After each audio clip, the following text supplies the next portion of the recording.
திருச்செந்தூர் கோவிந்தம்மாள் ஆதித்தனார் மகளிர் கல்லூரியில் 2026-2027 கல்வியாண்டிற்கான மாணவர் சேர்க்கை நடைபெறுகிறது. நம்முடைய திரு நந்தகுமார் அரசியல் விமர்சகரும் இணைந்திருக்கிறார். இந்த சந்திப்பு அப்படிங்கிறது மத்திய மாநில உறவுகள் இனி வரக்கூடிய 5 ஆண்டுகளில் எப்படி இருக்கும் என்பதற்கான ஒரு தொடக்க புள்ளியாக, ஒரு டோன் செட்டிங் மீட்டிங்காக இது இருக்கிறதுக்கான வாய்ப்பு இருக்கிறது. த ஐஸ் வில் பி புரோக்கன். ஏன்னா ஒரு 12 ஆண்டுகால இடைவெளிக்கு பிறகு 2 தலைவர்களும் சந்திக்கிறாங்க. அப்படிங்கும்போது அந்த சந்திப்பை நினைவு கூறுவாங்க. பிளசன்ட்ரீஸ் வில் பி எக்ஸ்சேஞ்ச். ஆனால் இந்த மத்திய மாநில உறவுகள் இந்த ஆட்சியில் எப்படி இருக்கும் அப்படிங்கிற கேள்வி தான் எல்லாரையும் நிறைத்திருக்கிறது. அவங்க பாஜகவை கொள்கை எதிரியாக அறிவிச்சிருக்கிறாங்க. திராவிட முன்னேற்ற கழகம் போல நிறைய விவகாரங்களில் ஒத்த கருத்து கொண்டவங்க இவங்க. கடந்த மத்திய மாநில அரசு உறவு அப்படிங்கிறது ஒரு போட்டி நிறைந்த உறவாக, பல சமயங்களில் காம்படிஷன் மேலோங்கி கோஆபரேஷன் சற்றே பின்னுக்கு போன நிலையில் பார்த்தோம். அதுக்கு யார் பொறுப்புங்கிறதெல்லாம் தனி விவாதம். பட் உங்கள் எதிர்பார்ப்பு என்ன, இல்லை அனுமானம் என்ன? இந்த ஆட்சியில் இந்த ஒரு ஸ்டேட் சென்டர் ரிலேஷன்ஸ் எப்படி இருக்கும்னு நினைக்கிறீங்க?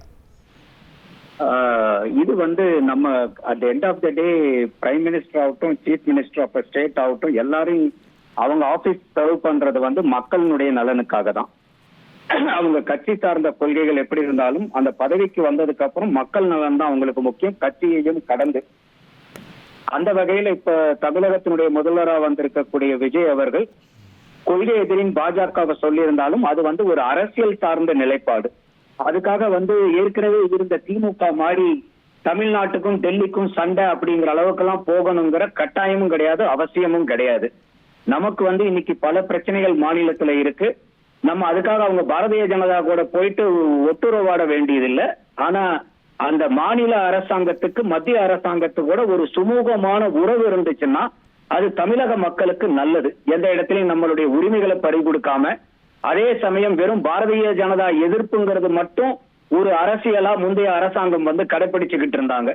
அவங்களுக்கு தெரிஞ்சோ தெரியாமலையோ 19, 21, 24 அந்த பாரதிய ஜனதா எதிர்ப்புங்கிறது ஒண்ணு கை கொடுத்தனால அதை அவங்க மேற்கொண்டு அதை தீவிரப்படுத்தி அதே ஒரு மையப்புள்ளியா நவுத்திட்டு போனாங்க. அதனாலதான் இந்த தேர்தலில் அவங்க மிகுந்த பலகீனம் அடைஞ்சதையும் நம்மளால பார்க்க முடியுது. அதனால கட்டாயமா இப்ப இருக்கக்கூடிய அரசாங்கம் அந்த வழியை பின்பற்ற மாட்டாங்க. கட்டாயமா மத்திய அரசாங்கத்து கூட ஒரு சுமூகமான உறவு வச்சுக்கணுங்கிறது தான் இன்னைக்கு முக்கியமான விஷயங்கள். 2 தரப்புலையுமே அணுகப்படணும் இல்லையா? இப்ப இன்னைக்கு அவங்க காங்கிரஸோட கூட்டணியில இருக்கிறாங்க, காங்கிரஸுக்கு மந்திரி சபையில இடம் கொடுத்திருக்கிறாங்க, கம்யூனிஸ்ட் வச்சிருக்கிறாங்க. அப்படிங்கும் போது அந்த தரப்பு மத்திய தரப்பு முழு ஒத்துழைப்பு கொடுக்குமா? இவங்களுடைய ஒத்துழைப்பிற்கு எப்படி இருக்கும்? 2மே கேள்விக்குள்ளாகுது இல்ல? அது அரசியல் நிலைப்பாடு. ஹரி, ஒரு கட்சியோட கூட்டணி போறது போகக்கூடாதுங்கிறது அரசியல் நிலைப்பாடு. ஒன்ஸ் இந்த கவர்மெண்ட் ஃபார்ம் பண்ணதுக்கு அப்புறம் இட்ஸ் a ministry. சரி, அப்படிதான் இருக்கணும். பட் ஆனா அட் பிராக்டிக்கல் லெவல்ல நம்ம பார்த்திருக்கோம், மத்திய அரசுக்கும் அந்த கட்சி ஆளாத மாநில அரசுகளுக்குமான உறவு அப்படிங்கிறது பை நாம் ஒரு ஃப்ரிக்ஷியஸ் ரிலேஷன்ஷிப்பாக தான் பல மாநிலங்களில் இருந்திருக்கு. இதையும் மீறி காங்கிரஸ் முதலமைச்சர்கள் கூட கவர்மெண்ட் டு கவர்மெண்ட் ரிலேஷன்ஸ் சுமூகமாக வச்சுக்கிறவங்களும் உண்டு. பட் உங்கள் நம்பிக்கை அப்படிங்கிறது டிரான்செண்டிங் த பொலிட்டிக்கல் டிஃபரன்சஸ், இது ஒரு சுமூகமான உறவாக இருக்கும்னு நம்புறீங்க? ஆமா, இது விஜய் அவர்களே நீங்க சொல்ற இந்த டிரான்செண்டிங் பாலிடிக்ஸ்ங்கிற இதே வேர்டை விஜய் அவர்கள் வெற்றி பெற்றதுக்கு அப்புறம் ஐயா மோடி அவர்கள் வாழ்த்து தெரிவிச்சதுல இந்த வார்த்தையை பயன்படுத்தி அவரு விஜய் அவர்கள் திருப்பி ஐயா மோடிக்கு நன்றி தெரிவிச்சிருந்தாரு. சோ அப்ப இங்க it is in the interest of public தான் இந்த 2 ஆபீஸுமே சர்வ் பண்ணுவாங்கங்கிறது என்னுடைய எதிர்பார்ப்பு. முந்தைய ஆட்சி பியாண்ட் ப்ரொபோசிஷன் அவங்க they have blown out of proposition. அது தேவையில்லாத ஒரு சண்டையை ஒரு வாக்கு வங்கி அரசியலுக்காக அது செஞ்சாங்க. அது எங்களுக்கு தேவையில்லை.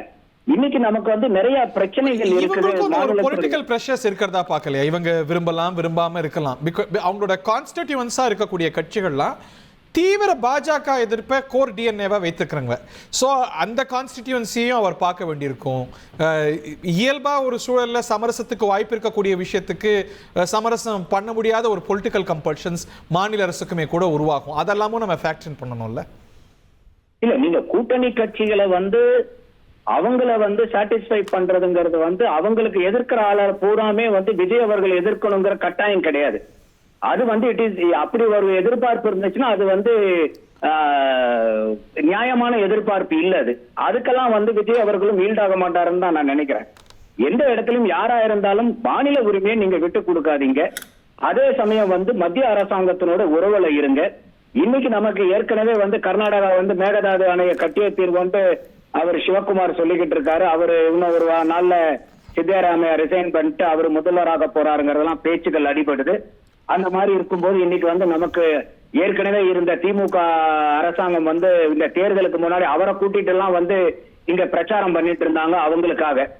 அப்போ எல்லாம் வந்து நம்மளே கேள்வி கேட்டோம், இன்னைக்கு வந்து எதுக்கு அவங்கள கூட்டு வரீங்க இந்த மாதிரி இருக்குங்கும் போது இப்ப வந்து அது அவங்களே கேள்வி கேட்கறாங்க. இப்ப மேகதாதுக்கு என்ன பண்ண போறீங்கன்னு இப்ப வந்து இருக்கக்கூடிய அரசாங்கத்தை கேள்வி கேட்கறாங்க. அப்ப வந்து அன்னைக்கு அவங்க நோக்கிய கேள்வி அவங்க காங்கிரஸோட உறவுல இருந்ததுனால ப்ரொனவுன்ஸ்டா இருந்தது. இன்னைக்கு இதே சிக்கல் தானே இவருக்கும். இன்னைக்கு ஆரம்பத்துல இவருக்கு வாழ்த்து சொன்னவர்கள்ல கர்நாடக முதல்வரும் ஒருவர்.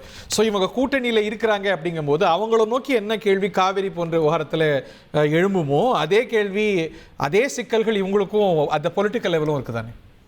ஆமா, அதாவது வந்து நீங்க காங்கிரஸ் கூட்டணியில இருந்தா மாநில நலனை அடகு வைக்கணுங்கிற அவசியம் இல்லை. அதுதான் வந்து போன தடவை அவங்க அது மேகதாது அணையை கட்ட வரும்போது பூரா இவங்க எதுவுமே பதில் சொல்லாமே அவங்க முயற்சி எடுத்துட்டு இருக்கும் போது பூரா அமைதியா இருந்தாங்க. எந்த அரசு, அது எடப்பாடி பழனிசாமி அரசோ, பன்னீர்செல்வம் அரசோ, ஜெயலலிதா அரசோ, கருணாநிதி அரசோ, ஸ்டாலின் அரசோ இந்த விவகாரத்துல ஒரே மாதிரி தானே செயல்பட்டு இருக்காங்க. அப்படித்தானே நம்ம பார்க்க முடியும். இல்ல, அந்த மாதிரி தான் இருக்கக்கூடாது. இப்ப காங்கிரஸ் கூட்டணியில் இருந்தாலும் தமிழக காங்கிரஸ் உங்க கூட்டணியில் இருக்கு. தமிழக நலன் இந்த கூட்டணி கட்சிகளுக்கு முக்கியம். அப்ப நமக்கு இன்னைக்கு கர்நாடகால வந்து அது சட்டத்துக்கு உட்பட்டு கர்நாடக அரசு எதை செஞ்சாலும் நம்மளும் வரவேற்கலாம். சட்டத்துக்கு புறம்பாக செய்யும் போது அது காங்கிரஸா இருந்தாலும் வேற எந்த கட்சிகளா இருந்தாலும் ஒரு அரசாங்கம் வந்து சட்டத்துக்கு மீறி அடுத்த அரசாங்கத்தினுடைய அடுத்த மாநிலத்தினுடைய மக்களினுடைய நலன்ல வந்து பாதிப்பை ஏற்படுத்தும் போது அது யாரா இருந்தாலும் நம்ம எதிர்த்து கேட்கணும். நீங்க சொல்றது போல தமிழ்நாடு காங்கிரஸுக்கும் கூட எல்லா கட்சிகளுக்கும் என்ன நிலையோ அதே நிலை தான். கோர்ஸ் ஒரு தேசிய கட்சிகளுக்கே இருக்கக்கூடிய சிக்கல், ஒவ்வொரு மாநிலத்தில் ஒரு நிலைப்பாடு எடுக்கிறாங்க அப்படின்னு. இது நீங்கள் சொல்வது போல இந்த மேகதாட் விஷயம் இயல்பாகவே இன்னைக்கு இந்த சந்திப்பில் முன்னுரிமையாக இருக்கும்.